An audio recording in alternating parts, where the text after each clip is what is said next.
नमस्कार दोस्तों, स्वागत है आप सभी का अपने YouTube चैनल विद्याध्वनि पर, जिसमें हम लोग आ चुके हैं मैथ की क्लास करने के लिए। पिछली क्लास हमने रिलेशन एंड फंक्शन चैप्टर की जो फंक्शन टॉपिक था उस पर की थी, जिसमें हमने फलन पढ़ा था कि फलन होता क्या है, उसके प्रकार पढ़े थे, एक एकी, बहु एक एकी, आच्छादक, अंताक्षेपी। हमने केवल फलन और उसके प्रकार पढ़े थे, है ना। एक्सरसाइज या उससे रिलेटेड क्वेश्चन हमने एक या दो एग्जाम्पल किए थे, यानी फलन के प्रकार और फलन का डिस्कशन जो है कॉन्सेप्ट हो गया था। आज हमें क्या करनी है, फलन की एक्सरसाइज कंप्लीट कर लेनी है ना। तो एक्सरसाइज को कंप्लीट करने से पहले एक बार फिर से हम शॉर्टकट में जो फलन के प्रकार थे वो लिख देते हैं क्या होते हैं, ठीक है। तो थोड़ा सा ध्यान देंगे, हम चर्चा करेंगे किसकी, जो हमारे फलन थे। फलन को ध्यान रखेंगे, प्रतिचित्रण भी कहते हैं। तो पहले मैं बात कर लेता हूं किसकी, एकैकी की। किसकी? एकैकी की। एकैकी का मतलब होता था वन वन, है ना। क्या होता था? वन वन, है ना। तो रिप्रेजेंटेशन भी लिखेंगे, दोनों तरीके से लिखेंगे, है ना। इसमें क्या होता था? वन वन, यानी ए बी सी और इधर 1 2 3, यानी एक एक से कनेक्शन होता था। ये क्या कहा जाता था? ये कहा जाता था एकैकी। या तो ऐसे होता था, ठीक है, या तो इस तरीके से, या फिर ऐसे भी हो सकता था, ए बी सी डी, 1 2 3 4, है ना। तो क्या है, ये देखा जाए तो एकैकी क्या है? एकैकी है ये भी, है ना। और ये भी क्या है? ये भी आपका एकैकी है, ठीक है। ध्यान रखेंगे, इधर वाले में छूट सकता है भैया, लेफ्ट वाले में नहीं छूटेगा, ठीक है। मैं बात कर रहा हूं इसको किया कैसे जाएगा। तो हम लोग हमेशा लिखेंगे fx1 इक्वल टू fx2, ठीक है। और ऐसा करके अगर x1 बराबर x2 हो तो आपका फलन क्या हो जाएगा? तो आपका जो फलन है वो एकैकी हो जाएगा, ठीक है। इस चीज को थोड़ा हम ध्यान रखेंगे। फिर दूसरी बात किसकी आती है? बहु एकैकी। बहु एकैकी की बात आती है, ठीक है। बहु एकैकी का मतलब है मैनी वन। मैनी वन यानी बहुत सारे एलिमेंट एक से ही कनेक्ट हों। इसका कैसे था? तो ये ए बी सी और ये रहा डी, इधर 1 2 3 4, है ना। तो देखिए, ये इससे कनेक्ट, बी वाला भी इसी से कनेक्ट, सी से कनेक्ट, डी से कनेक्ट, ठीक है। या फिर और दिखा सकते हैं, मैंने इस तरीके से भी बना दिया, ए बी सी डी, है ना, 1 2 3, ये इससे कनेक्ट कर दिया, ये इससे कनेक्ट, सी वाला इससे कनेक्ट और डी वाला इससे कनेक्ट, ठीक है। तो ये सब क्या है? ये बहु एकैकी है। इसमें क्या करते हैं कि फंक्शन बराबर होंगे, है ना, लेकिन उनके वेरिएबल इक्वल नहीं आएंगे। ये किसकी कंडीशन है? ये कंडीशन है बहु एकैकी की, ठीक है। फिर किसकी बात कर ले हम लोग? आच्छादक की बात। किसकी? आच्छादक की। तो ध्यान रखेंगे, आच्छादक में आपको क्या करना है अच्छे समझेंगे। यदि यदि fx बराबर क्या है? y। क्या है? fx बराबर y। तो इसके लिए क्या होना चाहिए आच्छादक के लिए? तो ध्यान रखेंगे, y बिलोंग टू कोडोमेन, है ना। y belong to codomain. y कहां का है? कोडोमेन का। तो y बिलोंग टू कोडोमेन के लिए जो x है वो कहां होना चाहिए? डोमेन में हो। कहां हो? डोमेन में, ठीक है।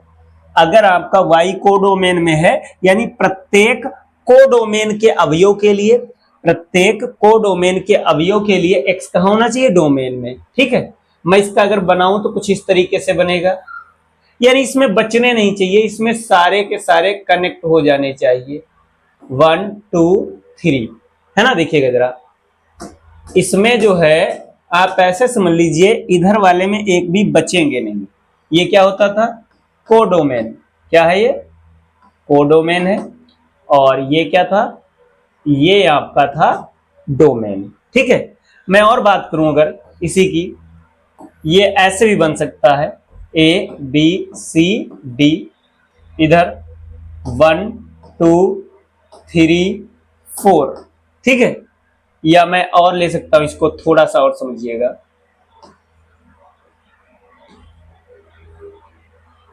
मैंने इसमें इस बार ज्यादा अवयव ले लिया, 1 2 3 4 5। ठीक है। इधर मैंने क्या ले लिया? A B and C। ठीक है। अब चलिए कनेक्ट करते हैं, ये इससे, ये इससे, ये इससे और ये इससे। ठीक है। ये भी इससे, इधर एक भी छूटे ना। ठीक है। ये क्या था? डोमेन था। और ये क्या था?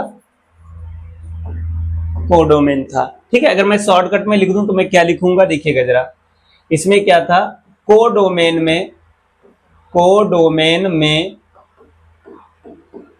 है ना, खाली अवयव एक तो ना हो, अवयव ना हो, यानी सारे के सारे कनेक्ट होने चाहिए। फिर कौन आता है? फिर आता था आपका अंतःछेदी। कौन आता था? अंतःछेदी। ठीक है। इसको ऑन्टो कहते हैं और इसको इंटो कहते हैं। ठीक है।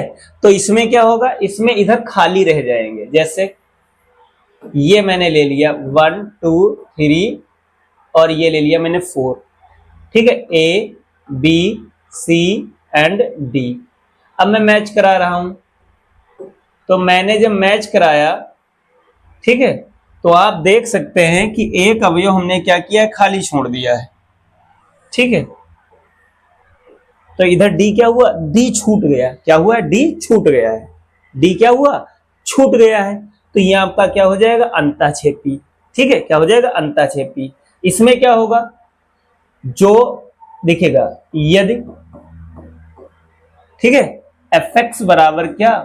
y, तो y बिलोंग टू कोडोमेन के लिए, कोडोमेन के लिए कोई अवयव x ऐसा होगा जो डोमेन में नहीं होगा। ठीक है। यानी इसमें क्या होना चाहिए? इसमें कुछ अवयव ऐसे होने चाहिए जो डोमेन से कनेक्ट ना हो। ठीक है। मैं लिखे दे रहा हूं यहां, इसमें क्या होगा? कोडोमेन में, कोडोमेन में कुछ अवयव खाली होंगे। अवयव खाली होंगे मतलब जुड़े नहीं होंगे। ठीक है।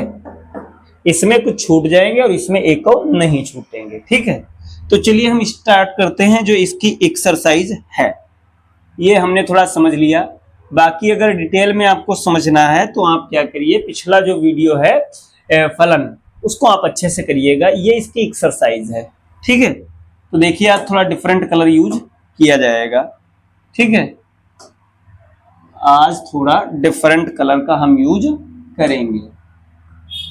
हाँ, तो देखिए क्या कह रहे हैं, बात को समझिए इन्होंने क्या कहा है। ठीक है। कह रहे हैं एक फलन दिया है fx। क्या दिया है? fx equal to 1 upon x। fx equal to 1 upon x द्वारा परिभाषित फलन। ठीक है। f सच दैट, और यहां पर स्टार बना हुआ है, थोड़ा बस छूट गया है, मैं बनाए दे रहा हूं। यहां स्टार बना है। क्या बना है? स्टार। देखा, R star to R star, यानी डोमेन भी आर स्टार है और कोडोमेन भी आर स्टार है। जहां आर स्टार सभी ऋणेतर वास्तविक संख्याओं का समुच्चय है, एकैकी तथा आच्छादक है। अब आर स्टार को एन से रिप्रेजेंट बदल दिया जाएगा और सह प्रांत पूर्वत आर डैश ही रहे। ठीक है। तो क्या यह परिणाम सत्य होगा? तो पहले थोड़ा यहां पर मैं आपको बता दूं इन चीजों के बारे में, जिससे डाउट्स क्लियर हो जाए। n का मतलब है क्या, प्राकृतिक संख्याएं, 1 2 3 4 5 डॉट डॉट डॉट, ठीक है, प्राकृतिक संख्याएं n का मतलब, ठीक है। z का मतलब है पूर्णांक, और पूर्णांकों में कौन आएगा, 1 2 3 डॉट डॉट डॉट, ठीक है। इधर -1 -2 -3 डॉट डॉट डॉट, ये आपका हो गया z। r में कौन आएगा, सारी वास्तविक संख्याएं जितनी संख्या रेखा पर उपस्थित हों, 0 1 2 3 डॉट डॉट करते हुए इनफाइनाइट, -1 -2 -3 और डॉट डॉट करते हुए माइनस का इनफाइनाइट। तो ये आपका क्या हो गया, r। अब कहा गया है r क्या है, ऋणेतर। ऋणेतर का मतलब है जिसमें ऋण संख्याएं ना हो, ठीक है, r स्टार की बात हुई है। तो देखिए कैसे करना आपको, किस तरीके से। तो हमें सबसे पहले क्या चेक करना है, एक तो एकाएकी और एक क्या, आच्छादक, ठीक है। तो हेडिंग क्या डाल देंगे हम लोग यहाँ, एकाएकी की पहले हम चेकिंग करेंगे। किसकी चेकिंग, एकाएकी की, ठीक है। अगर हम इसमें बात करें किसकी, एकाएकी की, तो देखिए किस तरीके से आपको काम करना है। तो देखिएगा जरा, fx इक्वल टू आपको क्या लेना होता था, लेकर चलना होता था fx1 बराबर में क्या, fx2, है ना। ये भी ध्यान रखेंगे, x का मान कभी भी क्या करेंगे, निगेटिव नहीं लेंगे, है ना। ऋणेतर का मतलब कह सकते हैं कि प्लस का ही लेना है। और एक चीज कह सकते हो कि ऐसा समझ लीजिए प्लस की संख्याएं लेना है। कैसी संख्या लेना है, प्लस की संख्याएं, ठीक है। अब वैल्यू अगर मैं रख दूं इसकी, fx1 कितना, 1/x1, और ये 1 क्या, x2। यहां पर आप साइड में लिख देंगे x1, x2 does not equal to 0। क्यों, अगर अपॉन में 0 हुआ तो अनडिफाइन हो जाएगा, ठीक है। अब पलट दीजिए दोनों तरफ, तो क्या आ जाएगा, x1 इक्वल टू x2, और ये कंडीशन किसकी आ गई, एकाएकी की। तो क्या लिख देंगे, अतः फलन जो है वो क्या है, फलन एकाएकी है। क्या है, एकाएकी है, ठीक है। अब हम किसकी बात करेंगे, तो बात करेंगे अब आच्छादक की। किसकी, आच्छादक की। सबका करने का सेम ही तरीका रहेगा। किसकी बात कर लें हम, आच्छादक की। कैसे आच्छादक में, तो हमेशा लेट fx इक्वल टू आप क्या लिखा करेंगे, y। क्या लिखा करेंगे, y। और y है कहाँ का, तो y है बिलोंग टू कोडोमेन का है। कहाँ का है, कोडोमेन का है। और ये भी ध्यान रखेंगे कि कोडोमेन है कौन, r स्टार है। सह प्रांत का मतलब है कोडोमेन, ठीक है। मैंने इस तरीके से लिख दिया। अब fx का मान रखो, क्या है, fx का मान 1/x है। इसको मैं इक्वेशन 1 कह दे रहा हूं। ये आपका क्या आ गया, 1/x इक्वल टू y। यहां से मैं अगर x का मान निकालूं तो क्या आ जाएगा, x इक्वल टू आ जाएगा 1/y, ठीक है। क्या आ जाएगा, x इक्वल टू 1/y। अब आपको क्या कर लेना है, मान रख देना है कहां, समीकरण नंबर 1 में, ठीक है। तो x बराबर 1/y समीकरण 1 में रख दो। कहां, 1 में, ठीक है। समीकरण 1 में मैं रखे दे रहा हूं। तो रखेंगे, क्या आ जाएगा, f1/y इक्वल टू y। अब आप थोड़ा समझिएगा, जो यहां पर लिखा होता है f के साथ में, ये डोमेन का अवयव होता है, और यहां पर जो लिखा होता है वो कहां का होता है, कोडोमेन का होता है। कहां का, कोडोमेन का। तो आप जरा ध्यान दीजिए, प्रत्येक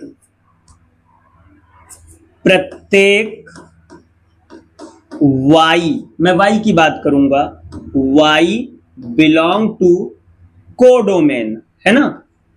कोडोमेन, कोडोमेन का मतलब कौन है, r स्टार, यानी सभी ऋणोत्तर संख्याओं का वास्तविक संख्याओं का समुच्चय। मतलब प्रत्येक y बिलोंग टू कोडोमेन के लिए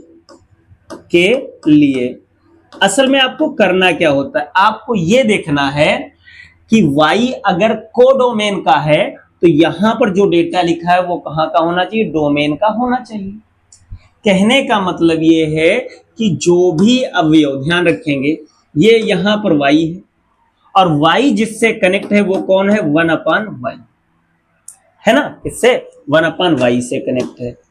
तो ये भी क्या था, आर स्टार था, ये भी क्या था, आर स्टार था। तो मेरे कहने का मतलब ये है कि 1/y जो है इसमें होना चाहिए, यानी y वाला पद जिससे भी कनेक्ट है वो डोमेन में होना चाहिए। ठीक है, अगर इधर y वाला पद डोमेन से कनेक्ट होगा तो क्या है, आच्छादक है, और अगर y वाला पद इधर के पद से कनेक्ट नहीं होगा तो इसका मतलब वो छूट गया, खाली रह गया, और अगर खाली रह गया तो क्या हो जाएगा, अंतःक्षेपी। ठीक है, तो मैं क्या दिखाऊंगा, y belong to codomain R star के लिए जो 1/y है। देखिए, अगर आपने y को रियल नंबर लिया है और जीरो ले नहीं सकते हैं, अगर y को आपने रियल नंबर लिया है तो 1/y क्या होगा, वो भी रियल होगा। कैसे, देखो 5 कैसा है, रियल होता है, तो अगर 1/5 कर देंगे तब भी तो रियल रहेगा। ठीक है, कुछ भी ले सकते हैं, आप 10 ले लीजिए, 10 रियल नंबर है, 1/10 कर देंगे तब भी तो वो रियल ही रहेगा। तो यहां पर भी सेम वही कहानी है कि अगर y जो है वो कोडोमेन का है तो 1/y ये भी कहाँ का हो जाएगा, डोमेन का। डोमेन का मतलब कौन, ये भी आर स्टार है। कहने का मतलब है y भी रियल है और 1/y भी क्या है, रियल है ना। यानी इधर वाले की प्रत्येक संख्या डोमेन से कनेक्ट जरूर रहेगी। ठीक है, इधर वाली प्रत्येक संख्या डोमेन से कनेक्ट जरूर रहेगी। ठीक है, तो अतः फलन f क्या है, आच्छादक है, आच्छादक है। ठीक है, यहां मैं पास में आप क्या करिए, ये वाला डायग्राम अगर चाहें तो बहुत छोटा सा हम बना सकते हैं। ठीक है, मैंने इसी के पास में इंक्लूड करके ये बना दिया है। ठीक है, ये इसके लिए है। अब मैं बात करता हूं कंडीशनल की। उन्होंने एक कंडीशन लगाई है, क्या कहा है, यदि प्रांत आर स्टार को एन से बदल दिया जाए। देखिएगा जरा, अब यहां यदि की बात है, यदि आर स्टार को किससे बदल दिया जाए, एन से, को एन से बदल दिया जाए, बदल दिया जाए, वो भी कौन सा, प्रांत को बदला गया है। किसको, प्रांत से एन बदल दिया गया है और सह प्रांत में आपको कोई भी चेंज नहीं करना है। मतलब अब एफ सच दैट क्या होगा, N to R star, N to R star. थोड़ा सा बस समझिएगा, अब करना वैसे ही है, सेम वही कंडीशन है। देखिए क्या आया था, एफ एक्स बराबर क्या आया था, सॉरी बिल्कुल वैसे ही था, एफ 1/y इक्वल टू क्या था, y था, है ना। ये कहाँ का है, y कोडोमेन का है, और 1/y कहाँ का होना चाहिए, डोमेन का। अब इसमें फॉल्ट है, कैसे फॉल्ट है देखिएगा, प्रत्येक y बिलोंग टू कोडोमेन, है ना। कोडोमेन का मतलब कौन है, ऋणोत्तर वास्तविक संख्याएं। ठीक है, के लिए ध्यान रखिएगा, अगर हम प्रत्येक वास्तविक संख्या लें तो 1/y जो है ये नेचुरल नहीं होगा। समझ पा रहे हैं, अर्थात 1/y जो है वो डोमेन में नहीं होगा। कैसे, मैं एग्जाम्पल के थ्रू बताना चाहूंगा, देखिएगा जरा। मतलब अब ये कहा गया है कि अगर आपने बदल दिया है तो कहानी थोड़ा बदल जाएगी। देखिए थोड़ा, ये अब क्या कह रहे हैं कि अगर मैं y को कोडोमेन का कोई भी एलिमेंट y ले लूं, है ना, कोडोमेन के अवयव क्या ले लूं, y, तो उसको जब पलट देंगे तो 1/y हो जाएगा और वो नेचुरल होगा नहीं। अब ध्यान रखिए, जो आपका डोमेन है वो नेचुरल है और कोडोमेन जो है वो क्या है, रियल नंबर। एग्जाम्पल के थ्रू समझिएगा, मैं अर्थात करके लिख रहा हूं, अर्थात, आप समझिएगा। 5 जो है, 5 वो आर स्टार में है, बिल्कुल है आर स्टार में। लेकिन अगर मैं बात करूं 1/5 की, तो हमें अच्छे से पता है वो नेचुरल नंबर नहीं है ना, ध्यान रखेंगे। अगर मैंने 5 ले लिया तो 5 आर स्टार में होगा, लेकिन 1/5 एन में नहीं होगा। क्यों नहीं होगा? क्योंकि नेचुरल नंबर नहीं है। ठीक है, इसका मतलब क्या हुआ? अतः अतः कोडोमेन कोडोमेन की, है ना, कहाँ की? कोडोमेन की, कोडोमेन के कोडोमेन के धनात्मक पूर्णांक, धनात्मक पूर्णांक, ठीक है, धनात्मक पूर्णांक, ऐसे समझिए। कोडोमेन के धनात्मक पूर्णांक डोमेन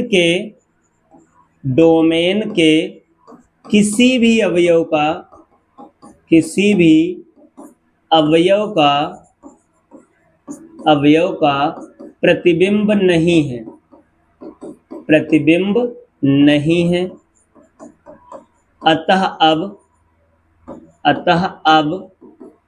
आच्छादक नहीं होगा, आच्छादक नहीं होगा। ठीक है, अब ये जो है आच्छादक नहीं होगा। ध्यान रखेंगे, अगर पहले वाले प्रांत को आप n से रिप्लेस कर देंगे तो आच्छादक अब नहीं होगा। क्यों नहीं होगा आच्छादक? क्योंकि जब हम रियल नंबर जो पूर्णांक है उनका रेसिप्रोकल करेंगे, पलटेंगे, तो वो नेचुरल नंबर नहीं आएंगे, और अगर नेचुरल नंबर नहीं आएंगे तो डोमेन से कनेक्ट भी नहीं होंगे, मतलब क्या होंगे? छूट जाएंगे। ठीक है, कोडोमेन में जितने धनात्मक पूर्णांक होंगे वो सब क्या होंगे? छूट जाएंगे। ठीक है, इस चीज का आप ध्यान रखेंगे। तो जब मैंने बदल दिया है तो कहानी क्या हुई है? परिणाम भी चेंज हो गया है। ठीक है, ध्यान रखेंगे, परिणाम भी चेंज हो जाएगा। ठीक है, फिर जैसे एकैकी वाले की बात कही जाए, एकैकी वाले की, तो वो एकैकी तो होगा, ध्यान रखेंगे, एकैकी आपका रहेगा, लेकिन आच्छादक नहीं रहेगा। ठीक है, फिर आगे बढ़ते हैं नेक्स्ट क्वेश्चन पर। अब देखिए क्या कह रहे हैं कि निम्नलिखित, देखिएगा जरा, निम्नलिखित फलनों की, है ना, निम्नलिखित फलनों की एकैकी और आच्छादी गुणों की जांच कीजिए, है ना, एकैकी और आच्छादी गुणों की जांच करनी है। तो क्या करिए आप, देखिएगा जरा, एक एक करके कर रहे हैं। पहले पहला वाला, कौन सा? पहला क्या लिखा हुआ? fx बराबर एक्स स्क्वायर, और आगे दे रखा f such that r to r। ध्यान रखेंगे, जो पहले लिखा होता है ये क्या होता है? डोमेन, और ये क्या होता है? कोडोमेन, यानी सह प्रांत। ठीक है, और बताना है एकैकी आच्छादन की जांच करनी, क्या है क्या नहीं, ये आपको क्या करना है? बताना है। ठीक है, तो कैसे? सबसे पहले एकैकी डाल ले हेडिंग, क्या? एकैकी।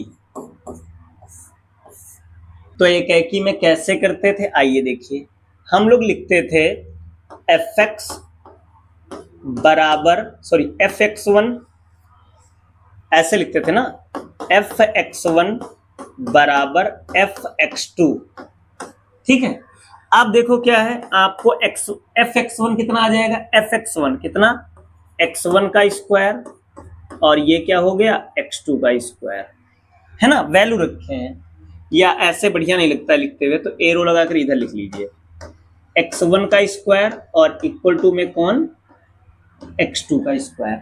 अब जरा समझिए, आपको जो डोमेन और कोडोमेन दिए गए हैं वो रियल नंबर है, और रियल नंबर में पॉजिटिव भी होते हैं और निगेटिव भी होते हैं। कैसे होते हैं? पॉजिटिव भी और निगेटिव भी, है ना। तो ध्यान रखिए, दो नंबर का स्क्वायर अगर बराबर है, अगर दो नंबर्स का स्क्वायर बराबर है तो वो दोनों संख्याएं आपस में बराबर होंगी या नहीं?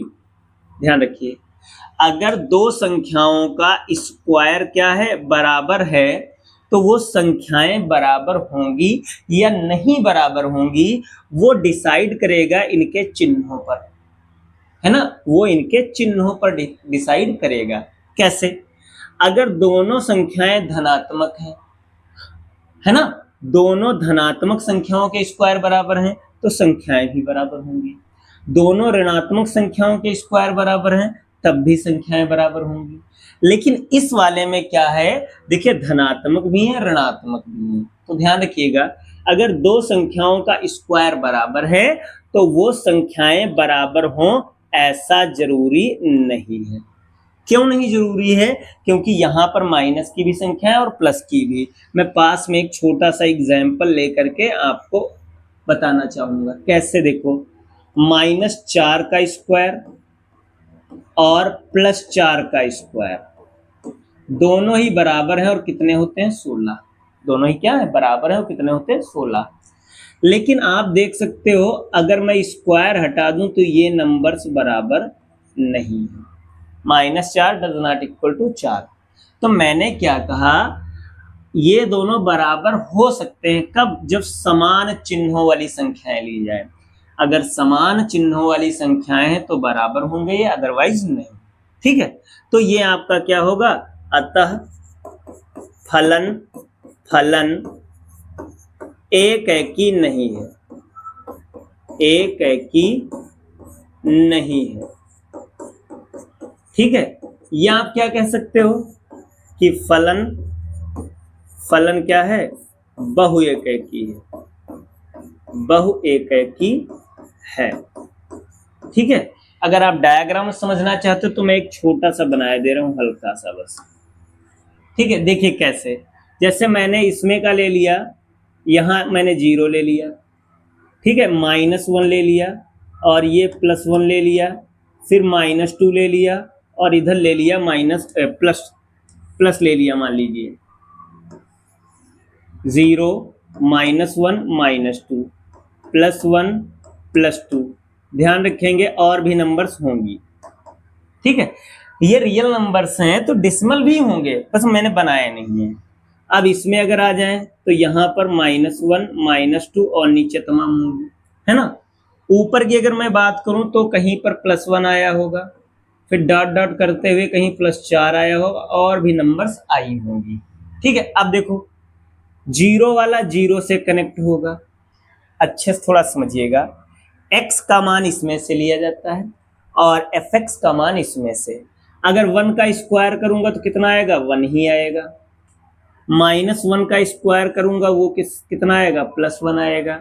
2 का स्क्वायर +4, -2 का स्क्वायर भी कितना? +4।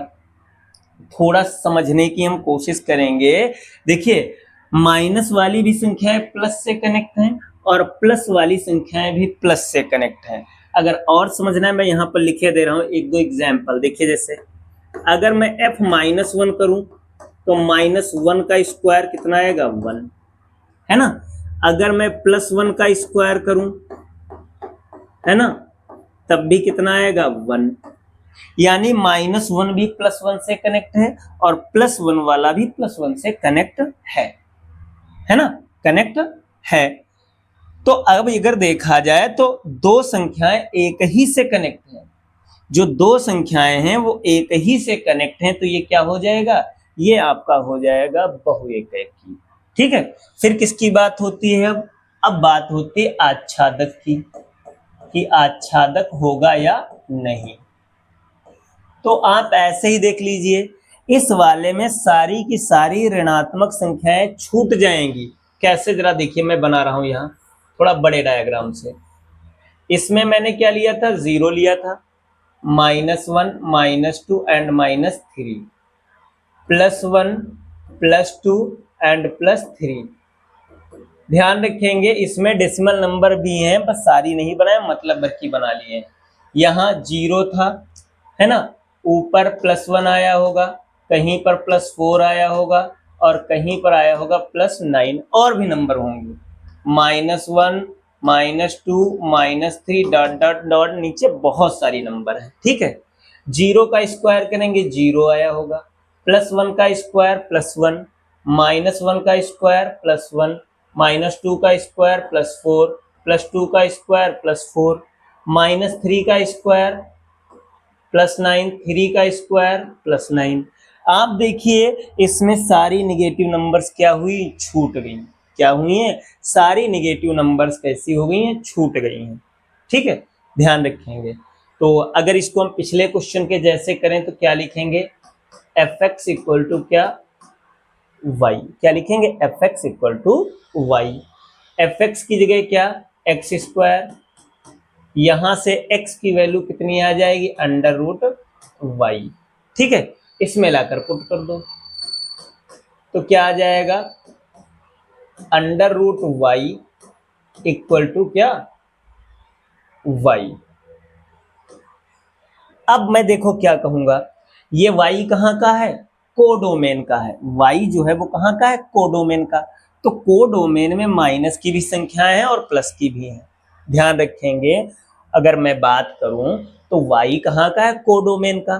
कोडोमेन प्लस का भी है और कैसा है, माइनस का भी। तो मैं क्या लिखूंगा, देखिएगा, प्रत्येक प्रत्येक ऋणात्मक ऋणात्मक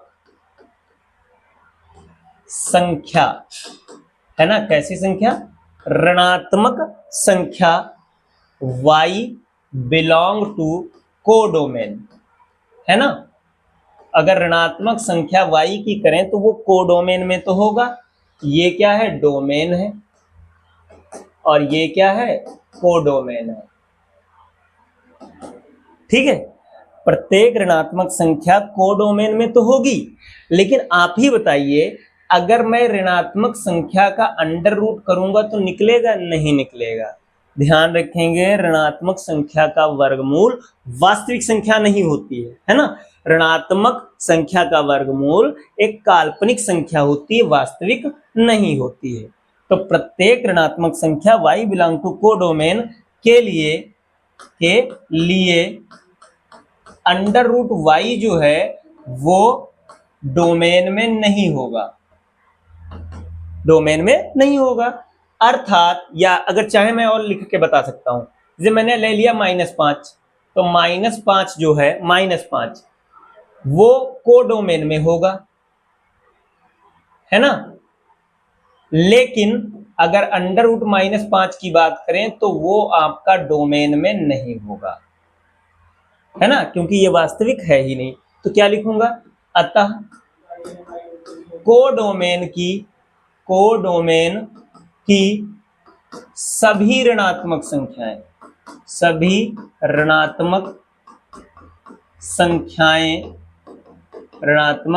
संख्याएं डोमेन के किसी भी अवयव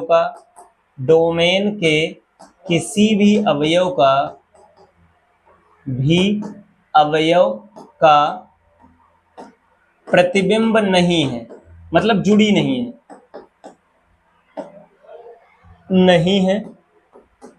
अतः फलन क्या होगा, ध्यान रखेंगे, इधर छूट गए, फलन आच्छादी नहीं है, आच्छादी नहीं है। क्या है, अंतःक्षेपी है। क्या है, अंतःक्षेपी है। ठीक है, हमने बता दिया कि फलन जो है आच्छादी नहीं है, क्या है, अंतःक्षेपी है। फिर मैं बात करता हूं, सेम यही क्वेश्चन है, बस अब n to n है। n to n का मतलब अब नेचुरल नंबर की बात हुई है। ठीक है, अब अगर हम इसकी बात करें जिसमें नेचुरल नंबर की बात हुई है, आइए यहां देखते हैं। सेम वही क्वेश्चन है, कुछ नहीं चेंज है, fx इक्वल टू x² है। ठीक है, अब कह दिया गया f such that n to n। ठीक है, अब अगर मैं एक की बात करूं, अब कहानी थोड़ा बदल गई। क्या, देखिए, fx बराबर क्या करना होता है, fx1 बराबर fx2, ये x1 इक्वल टू x2। अब बात समझिए, अब निगेटिव नंबर है ही नहीं, तो हमने अभी बताया था, अगर संख्याओं के चिन्ह समान है ना, अगर धनात्मक संख्याओं के स्क्वायर बराबर हैं, अगर धनात्मक संख्याओं के स्क्वायर बराबर हैं तो वो संख्याएं भी बराबर होंगी। अब बात समझिएगा, यहां मैं लिखे दे रहा हूं क्यों हुआ ऐसा। अब x1 x2 ये दोनों कैसे हैं, नेचुरल नंबर हैं, है ना। नेचुरल नंबर का मतलब है कि अब दोनों के दोनों धनात्मक हैं। कैसे, अब आप प्लस का ही ले सकते हो, है ना, अब आप माइनस का नहीं ले सकते हो, है ना। तो ये अब +4 और इधर भी क्या +4, अब ये बराबर होंगे। अब माइनस का लॉजिक है ही नहीं, ठीक है। तो अब आपका फलन क्या हो जाएगा, अतः फलन एकेकी है। ध्यान रखेंगे जो डोमेन और रेंज है वो डिसाइड करते हैं एकेकी होगा या बहुएकेकी होगा। आप इस बात पर फोकस करिए। अगर संख्याओं के चिन्ह समान हैं तो एकेकी जाएगा, है ना, और अगर संख्याओं के चिन्ह अलग अलग हैं तो वो बहुएकेकी में जा सकता है। यही क्वेश्चन है, अगर नेचुरल से नेचुरल है तो एकेकी है ना। यही अगर वास्तविक से वास्तविक होता बहुएकेकी हो जाता, पूर्णांक से पूर्णांक होता तब भी बहुएकेकी हो जाता, ठीक है। अब मैं किसकी बात कर रहा हूं, अब मैं बात कर रहा हूं किसकी, आच्छादक की। किसकी बात करूंगा, आच्छादक की, है ना। किसकी बात करूंगा, आच्छादक की। सेम कहानी थी, fx इक्वल टू आपने y माना था, क्या माना था, y, है ना। यहां वैल्यू रखे थे हम, यहां से x इक्वल टू क्या आ गया था, √y आ गया था। समीकरण 1 में रखा था आपने, कहा 1 में। जैसे ही 1 में रखा था कहानी क्या आई थी, तो आपका आ गया था, जैसे ही 1 में रखा था तो कुछ आया था f√y इक्वल टू y। तो अब आपको ध्यान रखना है ऋणात्मक संख्याएं तो है ही नहीं, यानी y जो है वो भी नेचुरल है और इधर की वैल्यू भी नेचुरल आनी चाहिए। तो मैं फिर से कहूंगा, देखिए जरा आप ही बताइए, y क्या है, y एक नेचुरल नंबर है ना, y क्या है, नेचुरल नंबर है। आप बताइए अगर हम नेचुरल का अंडर रूट करें, अगर नेचुरल का अंडर रूट करें तो क्या हमेशा नेचुरल आता है, तो आपको पता होना चाहिए कि हमेशा नेचुरल नहीं आता है। कभी कभी नेचुरल आ जाएगा, कभी कभी नहीं आएगा। मतलब अगर पूर्ण वर्ग है तो नेचुरल आएगा और अगर पूर्ण वर्ग नहीं है तो डेसिमल नंबर आ जाता है, ठीक है। तो कैसे लिखेंगे, देखिएगा मैं क्या कहूंगा, प्रत्येक, है ना, या ऐसे कह देंगे कुछ प्राकृतिक संख्याओं के लिए, प्राकृतिक संख्याओं के लिए, सबके लिए नहीं, कुछ के लिए, संख्याओं के लिए, कुछ प्राकृतिक संख्याओं के लिए, है ना, y belong to natural. Natural यहां पर मैंने किसको लिया है, कोडोमेन को, ठीक है।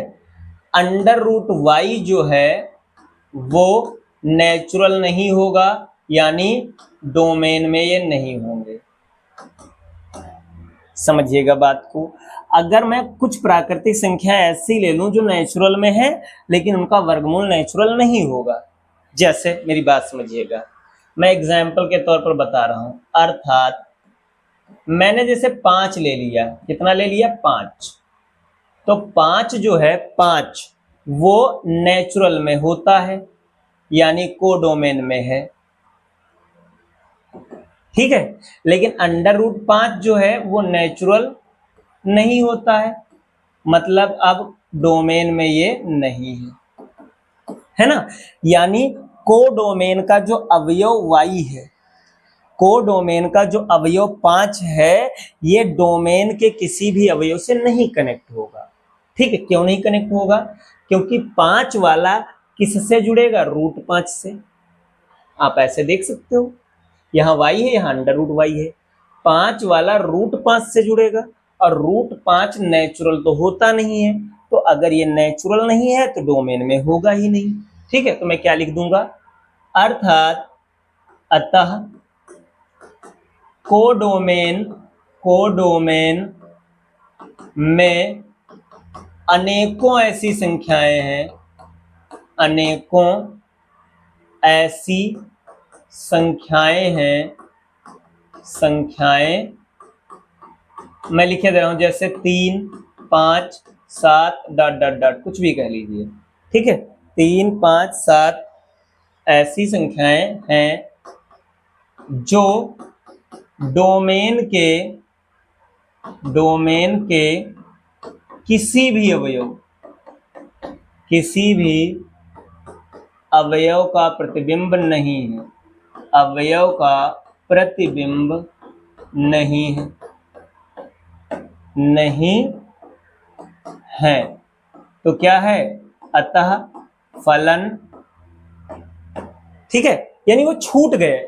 डोमेन, कोडोमेन में तमाम ऐसी संख्याएं कोडोमेन में जो किसी से कनेक्ट नहीं है, अतः फलन क्या होगा? आच्छादी नहीं है। आच्छादी कब होता है? जब सारी कनेक्ट हो जाए। नहीं है, क्या है ये? अंतःक्षेपी है। क्या है? अंतःक्षेपी है।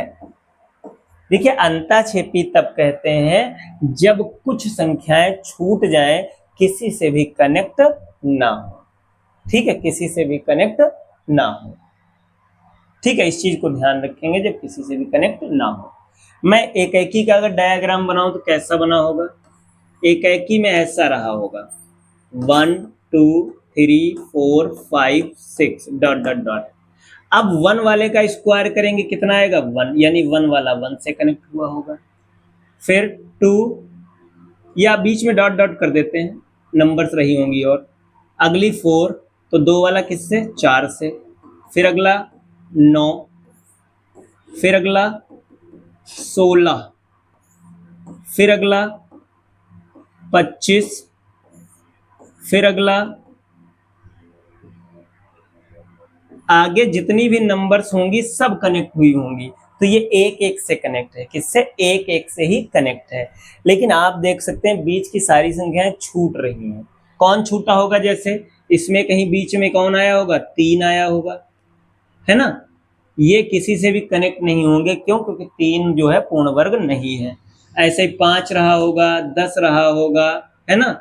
इधर 15 रहे होंगे जो किसी से भी कनेक्ट नहीं हुए होंगे, इसलिए क्या हो जाएगा? अंतःक्षेपी हो जाएगा। क्यों? क्योंकि इसमें के अवयव क्या हुए हैं? बच गए हैं।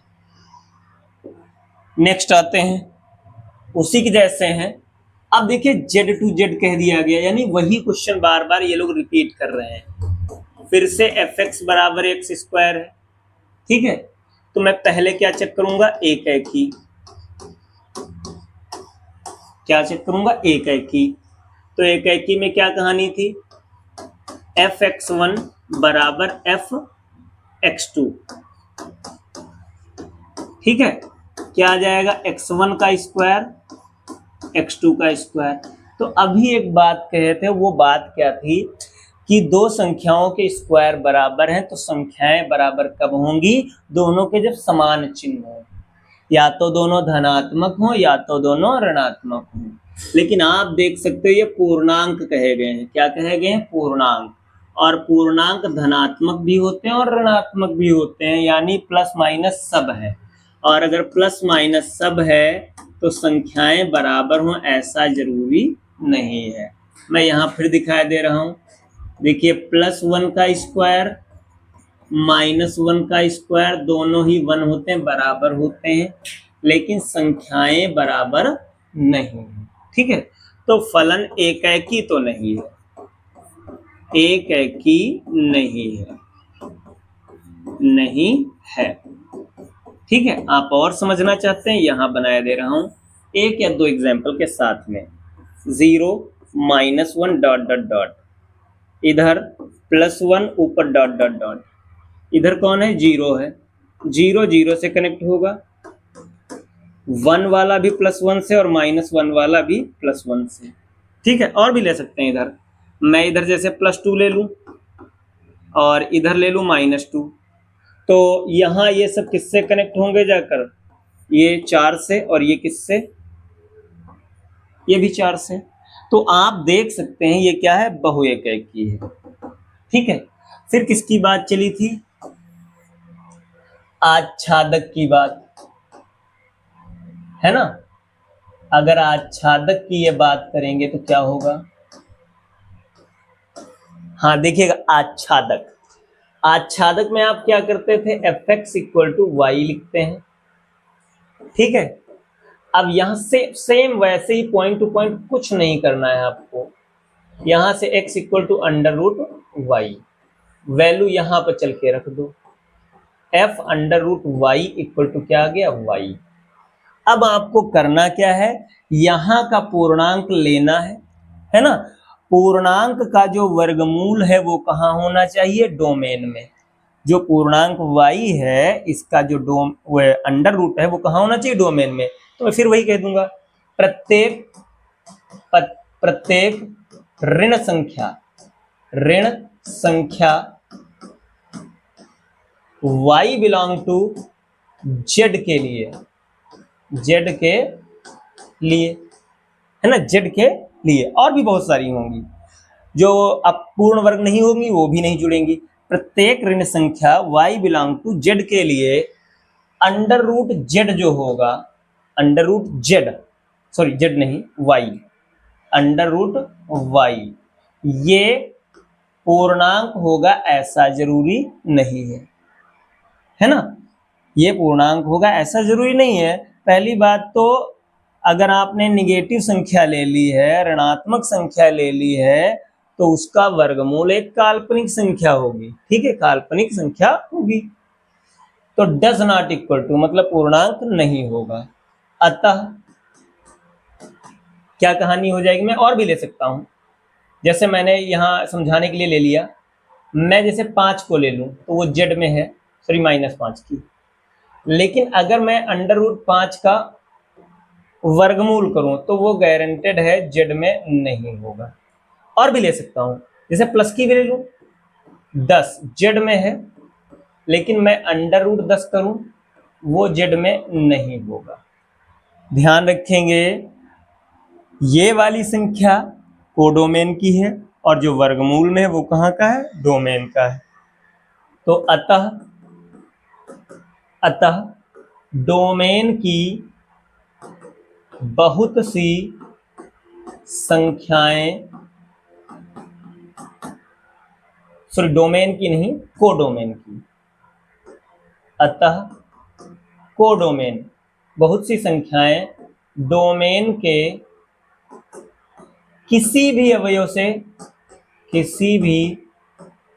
अवयव का प्रतिबिंब नहीं है, का प्रतिबिंब नहीं है, नहीं है, यानी छूट गई।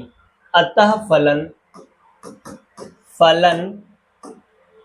आच्छादक नहीं है, आच्छादक नहीं है, क्या है, अंतःक्षेपी है, अंतःक्षेपी है। आप ऐसे समझिएगा, मैं बना रहा हूं यहां, ठीक है। ये 0 +1 +4 +9 और भी रहे होंगे, -1 -2 -3 डॉट डॉट डॉट, ठीक है, और भी ले सकते हैं। अब मैंने यहाँ ले लिया -1 -2 -3 dot dot dot, +1 +2 +3 dot dot dot, ठीक है। 0 वाला 0 से कनेक्ट, प्लस वाला प्लस से, ये भी इसी से, -2 4 से कनेक्ट, +2 4 से कनेक्ट, ये भी 9 से कनेक्ट, ये भी 9 से कनेक्ट। ऋणात्मक संख्याएं तो सभी छूट गई, ठीक है। तो ये आपका अंतःक्षेपी है, क्यों, क्योंकि इधर के सभी अवयव रह गए, वो किसी से भी कनेक्ट नहीं है। अब देखिए आता है क्यूब वाला, तो यहां पर एक बात थोड़ा आप समझिएगा, अगर कभी भी बहुपद दिया है, कैसा बहुपद, कक्षा 10 में जो आपने बहुपद पढ़े थे, और बहुपद की घात कैसी है, विषम है, कैसी है, विषम। अगर बहुपद की घात कैसी है, विषम संख्या है, तो ये गारंटेड है, क्या होगा, एकी भी होगा, है ना, और आच्छादक भी होगा, कंपलसरी है। अगर कभी ऑब्जेक्टिव में आए तो आप ऐसे ही टिक मार सकते हैं, आच्छादक भी होगा। ये कंपलसरी है कि अगर बहुपद की घात विषम है तो एकाएकी भी होगा, आच्छादक भी होगा। घात विषम का मतलब एक घात हो, तीन घात हो, पांच हो, ऐसे। ठीक है, फिर मैं बात करता हूं अगर बहुपद है, ठीक है, और घात कैसी है, सम है। कैसी? सम। इसमें दो कंडीशंस बनेंगी, और ध्यान रखेंगे जो डोमेन और कोडोमेन है उसमें प्लस और माइनस सभी संख्याएं हो। ठीक है, प्लस की भी संख्या हो और माइनस की भी संख्या हो। जैसे प्लस की भी संख्या है, मैं लिख रहा हूं यहां प्लस माइनस प्लस माइनस। ध्यान रखेंगे आप इस बात को, ये डोमेन को रिप्रेजेंट कर रहा है। देखिएगा जरा, पहला जो है वो डोमेन को रिप्रेजेंट करता है और दूसरा जो है वो किसको रिप्रेजेंट करता है, कोडोमेन को। अगर प्लस माइनस दोनों है, ठीक है, तो क्या क्या होगा देखिएगा, एकाएकी नहीं होगा। क्या होगा? बहुएकाएकी होगा। क्या होगा? बहुएकाएकी होगा। और क्या होगा? अंतःक्षेपी होगा। क्या होगा? अंतःक्षेपी। बहुएकाएकी क्यों होगा? क्योंकि प्लस वाला भी प्लस से कनेक्ट होगा, माइनस वाला भी प्लस से ही कनेक्ट होगा, तो दो दो अवयव एक ही अवयव से कनेक्ट होंगे, इसलिए बहुएकाएकी। अंतःक्षेपी क्यों होगा? क्योंकि कोडोमेन की सारी ऋणात्मक संख्याएं रह जाएंगी। लेकिन अगर इसी में थोड़ा मैं चेंज कर दूं, अगर बहुपद है ना, कैसा है बहुपद, घात सम है, घात कैसी है, सम है ना, और प्लस से प्लस है। ठीक है, प्लस से प्लस है, तो पहला पॉइंट एकाएकी होगा, एकाएकी होगा। दूसरा पॉइंट अंतःक्षेपी, है ना, और आच्छादक। ये अब कुछ भी हो सकते हैं। अब ये धनात्मक संख्याएं जो आपको दे रखी हैं वो पूर्णांक हैं या नेचुरल नंबर हैं या धनात्मक वास्तविक संख्याएं कैसी हैं, तो आगे लिखे दे रहा हूं, किस पर निर्भर करेगा, डोमेन और कोडोमेन पर। अब ये निर्भर करेगा, क्या दिया है, पर निर्भर। ठीक है, आते हैं अपने क्वेश्चन में। तो मैं पहले बात करूंगा किसकी, एकाएकी की। एकाएकी, ठीक है, ध्यान रखेंगे थोड़ा। तो मैंने लिखा fx1, ऊपर जो आपको दिया है वो fx बराबर क्या दिया है, x की पावर 3। ठीक है, तो fx1 इक्वल टू fx2, ये x1 का क्यूब और ये x2 का क्यूब। अब बात समझिए जरा, देखिए अब कहानी क्या है, अगर दो नंबर का क्यूब क्या है, बराबर है, दो नंबर का क्यूब बराबर है तो नंबर्स बराबर होंगी या नहीं। अच्छा, स्क्वायर में प्रॉब्लम थी। स्क्वायर में क्या प्रॉब्लम होती थी, देखिए स्क्वायर की कहानी क्या होती है, माइनस का स्क्वायर भी प्लस होता है ना, माइनस का स्क्वायर करते हो तब भी प्लस हो जाता है, और प्लस का स्क्वायर करते हो तब भी प्लस हो जाता है, इसलिए बहुएकाकी हो जाता था। कैसा हो जाता था, बहुएकाकी, क्योंकि प्लस और माइनस दोनों का ही स्क्वायर कैसा आता था, प्लस। अब कहानी अलग है, माइनस का क्यूब करोगे तो माइनस, प्लस का क्यूब करोगे तो क्या आएगा, प्लस। इसका मतलब अगर संख्याओं के क्यूब बराबर हैं, संख्याओं के क्यूब बराबर, तो क्यूब बराबर हैं, इसका मतलब संख्याएं भी बराबर होंगी। क्यों? क्योंकि क्यूब अगर धनात्मक रहे होंगे तो संख्याएं भी धनात्मक रही होंगी, क्यूब अगर ऋणात्मक रहेंगे तो संख्याएं भी ऋणात्मक रहेंगी। यानी क्यूब बराबर होने के लिए कंपलसरी है कि उनके चिन्ह बराबर रहे होंगे, है ना।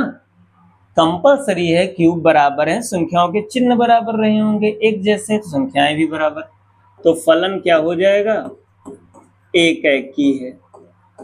कैसा है, एक एकी है। ठीक है, फिर हम बात करते हैं किसकी, अब हम बात करेंगे आच्छादी की। किसकी बात, आच्छादी की बात कर लें जरा। अब समझिए, क्या करते थे, एफ एक्स बराबर वाई मानते हैं, यहां पर x की पावर कितना, 3, कितना 3, यहां से अगर मैं x की वैल्यू निकालूं तो y की पावर कितना आ जाएगा, 1/3 कह लो, या 1/3 का मतलब मैं क्या लिख दूं, क्यूब रूट, ऐसे है ना, समीकरण 1 में रख दो, क्या आ जाएगा आपका, अब ये आपका आ जाएगा f क्यूब के अंदर y इक्वल टू क्या, y। अब जरा मेरी बात समझिएगा, अगर आप पूर्णांक संख्या ले तो देखिए इसका मतलब क्या है, क्यूब रूट यानी घनमूल। तो आप कोई भी पूर्णांक लेते हो उसका घनमूल पूर्णांक आएगा ऐसा जरूरी नहीं है। जैसे यहां पर मैंने 8 ले लिया, कितना 8, तो 8 का घनमूल 2 आएगा यानी पूर्णांक है। मैंने 27 ले लिया, 27 का घनमूल कितना आएगा, 3, वो भी पूर्णांक है। लेकिन अगर मैं यहाँ 10 ले लूं, कितना ले लूं, 10, इसको कितना ले लूं, 10, तो 10 का जो वर्ग घनमूल होगा वो पूर्णांक नहीं आएगा। ठीक है, तो मैं क्या लिखूंगा, देखिए क्या कैसे दिखेगा, कुछ पूर्णांक संख्याओं के लिए y बिलोंग टू z होगा यानी कोडोमेन। ठीक है, परंतु वर्ग घनमूल का चिन्ह लगा देंगे, y बिलोंग टू z नहीं होगा, है ना, z नहीं होगा, क्यों, क्योंकि ये पूर्णांक ही नहीं है। एग्जाम्पल आप समझ सकते हो, जैसे 10 जो है वो z में है, लेकिन अंडर रूट 10 जो है वो z में नहीं होगा। ठीक है, ध्यान रखेंगे, अंडर रूट नहीं, यहां पर क्यूब लगा है। ठीक है, यानी 10 जो है वो z में है यानी कोडोमेन में है, लेकिन जो 10 का घनमूल है वो z में नहीं है। तो इसका मतलब क्या हुआ, अतः कोडोमेन में बहुत सी ऐसी संख्याएं हैं, ऐसी संख्याएं, कौन कौन सी ऐसी संख्याएं, जैसे 10 हुआ, 15 हुआ, 9 हुआ, 8 हुआ, डॉट डॉट डॉट, हैं जिनका घनमूल, है ना, या ऐसे कह सकते हैं जिनका प्रतिबिंब, या कह सकते हैं अतः कोडोमेन में बहुत सी ऐसी संख्याएं हैं, ठीक है, जो डोमेन के किसी भी अवयव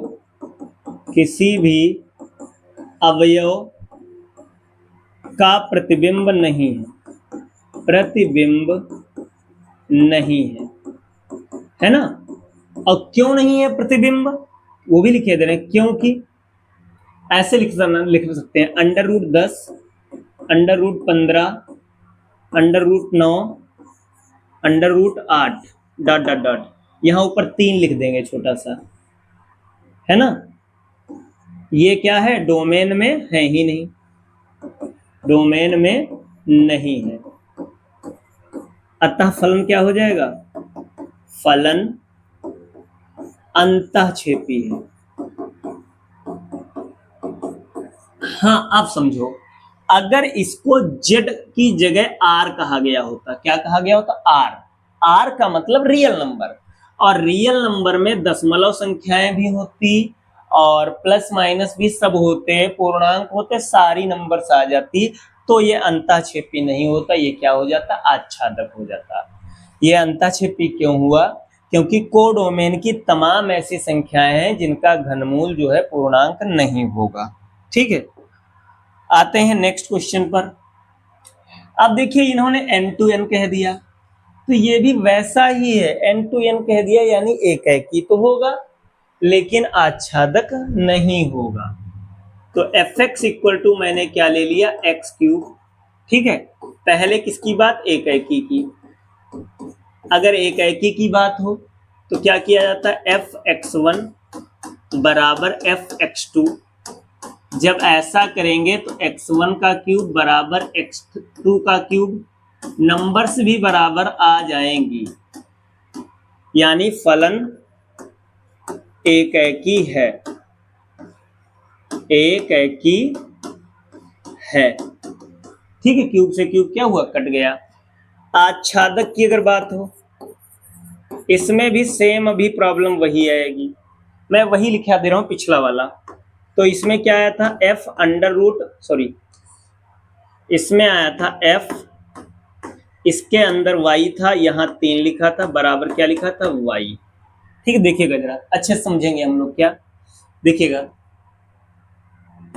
या ऐसे कह सकते हैं, कुछ प्राकृतिक संख्याओं के लिए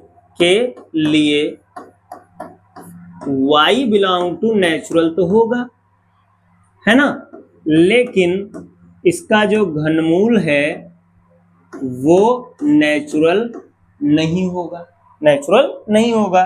तो फलन क्या हो जाएगा, अतः फलन डायरेक्ट अब लिखे दे रहे हैं, आच्छादी नहीं है, आच्छादी नहीं है।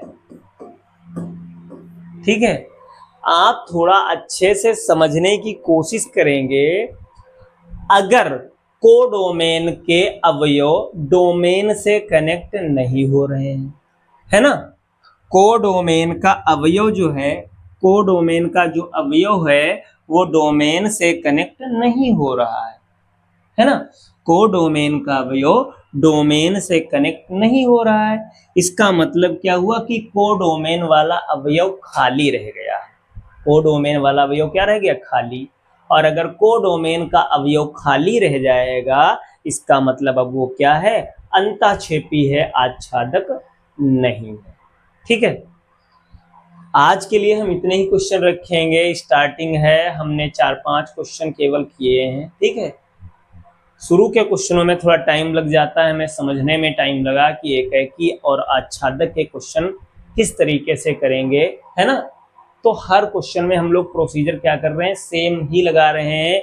एकाकी और बहु एकाकी एक तरीके से चेक होगा, आच्छादक और अंताक्षेपी एक तरीके से चेक होगा। हर क्वेश्चन में हम वही प्रोसीजर अप्लाई कर रहे हैं। आज के लिए इतना ही। वीडियो कैसा लगा कमेंट बॉक्स में जरूर बताएं, और कल हम इसकी अगली क्लास लेकर के आएंगे जिसमें आपका फंक्शन टॉपिक पूरी तरीके से खत्म कर दिया जाएगा। ठीक है, चैनल के साथ बने रहिए, वीडियो को शेयर करिए, लाइक करिए। ठीक है, और अपनी तैयारी बहुत अच्छे से करते रहिए। ठीक है, आज के लिए इतना ही, मिलते हैं अगले वीडियो में। Thank you.